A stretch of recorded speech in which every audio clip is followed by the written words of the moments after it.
E fala galera, tudo bem com vocês? Nessa aula vamos conversar sobre os governos democráticos, como que se iniciou a ditadura militar e vários detalhes sobre esse período do Brasil. Então você já deve ter ouvido falar sobre o JK. Essa é a forma pela qual muitas pessoas se referem ao Juscelino Kubitschek, que ocupou o cargo da presidência da República entre janeiro de 1956 e janeiro de 1961. Então o governo de Juscelino foi uma época de grande euforia e empolgação nacional, em razão, é claro, do crescimento econômico que o Brasil vivia, em grande parte fruto dos incentivos ao desenvolvimento industrial e da construção de uma nova capital. Então, o slogan que era muito utilizado na sua campanha, na campanha do Juscelino, resumia o objetivo do seu governo, de fazer o Brasil progredir 50 anos em 5. Exatamente isso, lembrem-se dessa frase, 50 anos em 5. Provavelmente vocês vão fazer alguma prova, alguma questão, perguntando de quem que é essa frase, 50 anos em 5, o que ela queria dizer de fato. Então vale a pena vocês lembrarem disso, que foi durante o governo do Juscelino e que ele queria fazer tantas reformas a ponto do Brasil se desenvolver 50 anos em só 5 anos. E nesse mesmo período do governo do Juscelino, o país teve grandes conquistas no mundo do esporte. Só para vocês terem uma noção, em 1958 a seleção brasileira de futebol ela foi finalmente campeã mundial, 8 anos depois de ter sido derrotada pelo Uruguai aqui no Maracanã. E no tênis feminino, a Maria Esther Bueno ela se tornou a melhor do mundo em 1959. Já na música, o destaque foi o surgimento da bossa nova.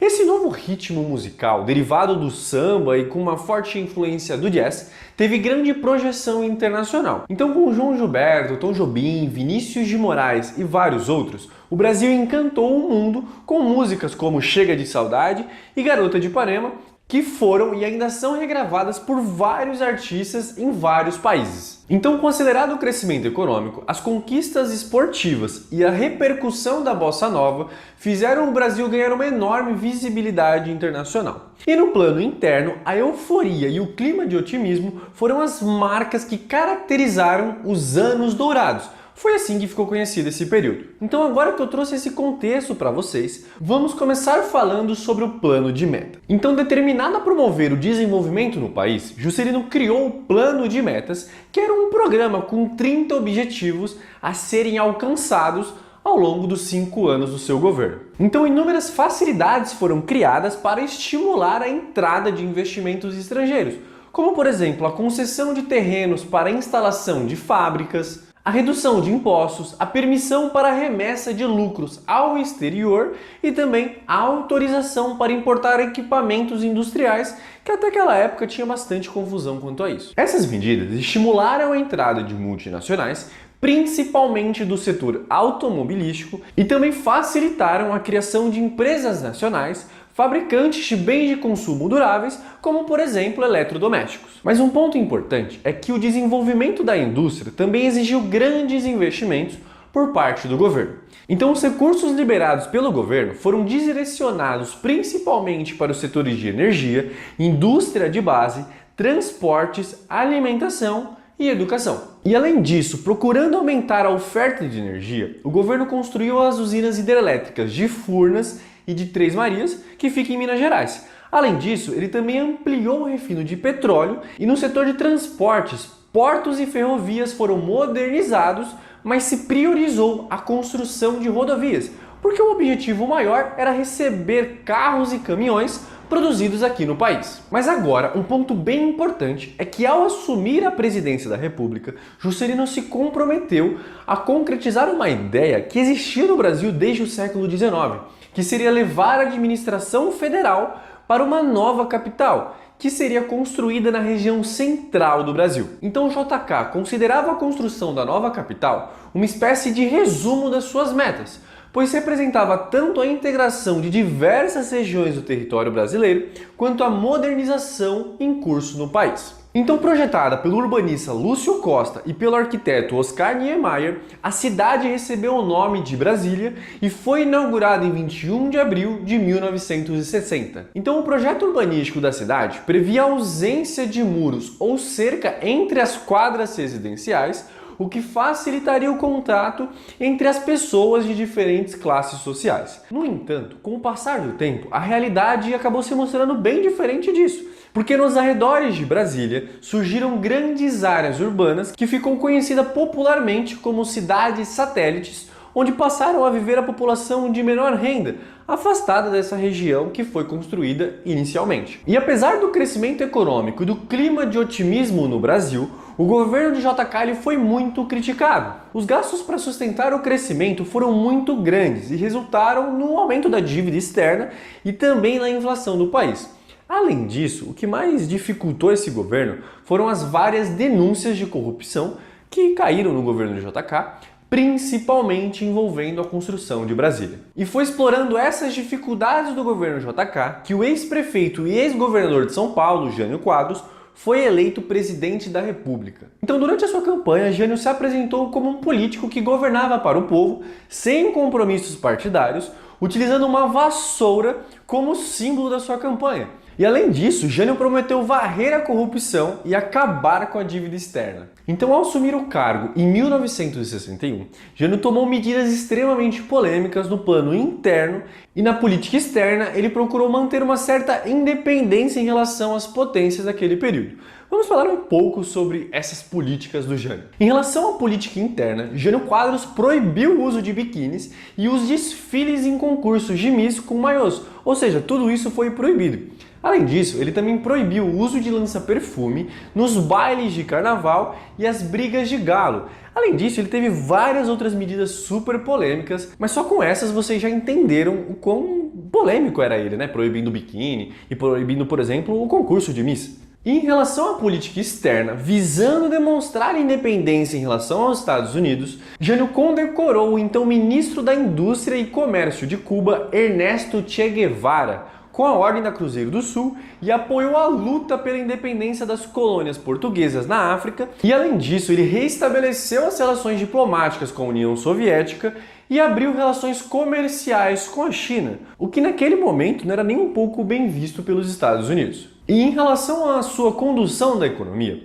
até a eleição de Jânio, o Estado brasileiro ele subsidiava, ou seja, ajudava, com parte das despesas a importação de trigo e também de petróleo para favorecer o consumo interno. No entanto, com o intuito de controlar os gastos públicos, Jânio reduziu a participação do Estado nessas despesas. E o resultado disso, logo no início do seu governo, foi que os preços do pão e dos combustíveis aumentaram em 100%. Exatamente isso. Ou seja, a população não ficou nem um pouco contente com essas medidas do Jânio.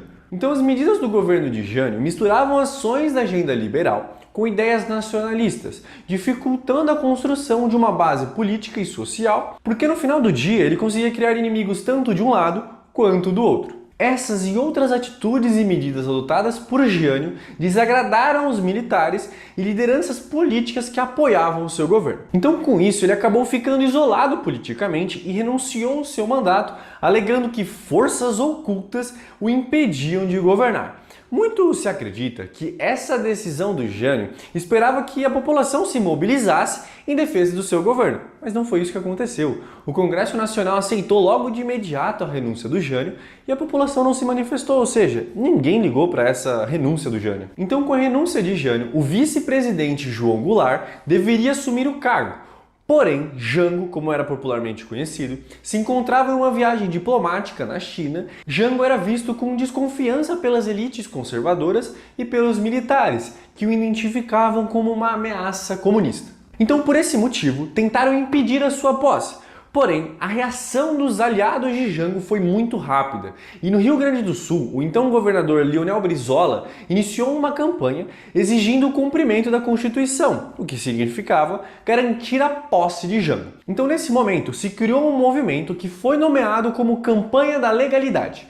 Essa operação logo recebeu o apoio de vários políticos e setores da sociedade em todo o país, ou seja, não ficou concentrado no Rio Grande do Sul. Com esse impasse, o Congresso votou uma proposta para pôr fim nessa crise. Então, João Goulart assumiria a presidência, mas com poderes limitados. Então, nesse momento, se inaugurou no país um regime parlamentarista, no qual um primeiro-ministro seria o chefe de governo e com uma consulta popular a ser realizada em 1965 definiria a permanência do parlamentarismo ou o retorno do presidencialismo. Então foi isso que foi definido pelo Congresso. Então o nome indicado pelas lideranças políticas e militares e aceito por João Goulart foi o mineiro Tancredo Neves. Assim, Jango retornou ao Brasil e assumiu a presidência da República com Tancredo Neves como primeiro-ministro. E graças à campanha movida pelo partido de Jango, PTB, e apoiado por sindicatos e movimentos populares, o plebiscito que definiria a permanência ou a revogação do parlamentarismo foi antecipado em 2 anos. Essa votação ela aconteceu em 6 de janeiro de 1963 e a maioria da população decidiu após 1 ano e 4 meses de regime parlamentarista pelo retorno do presidencialismo, ou seja, a população não queria mais esse tipo de governo, queria voltar ao presidencialismo, que era o normal aqui para o Brasil. Então, ao recuperar os poderes presidenciais, Jango manifestou a sua intenção de promover um conjunto de reformas que tinham como objetivo modernizar o capitalismo brasileiro, proporcionando à população uma maior justiça social. Então Jango ele queria fazer as reformas de base. Essas reformas tinham como intenção a extensão do direito ao voto aos analfabetos e aos militares de baixa patente, que até então eles não podiam votar, e além disso tinha a intenção de fazer a ampliação do monopólio da Petrobras, a nacionalização de empresas farmacêuticas e prestadoras de serviços públicos e também a limitação da remessa dos lucros das empresas para o exterior. Ele fez várias outras medidas, mas vocês não precisam saber todas elas no detalhe porque vocês vão estudar muito esse governo no ensino médio. Então os primeiros anos do governo de Jango coincidiram com o aumento da participação popular na vida política do país. Os trabalhadores eles se reuniam em sindicatos para organizar greves e reivindicar as melhores condições de trabalho. Os estudantes eles se reuniam em organizações estudantis, como por exemplo a União Nacional dos Estudantes, e até os militares de baixa patente, como soldados, cabos ou até os sargentos e marinheiros, exigiam ser ouvidos pelos seus superiores. No campo também houve um aumento da organização dos trabalhadores. Um dos movimentos de maior destaque foi o das Ligas Camponesas, que foi criado pelo advogado e político pernambucano Francisco Julião.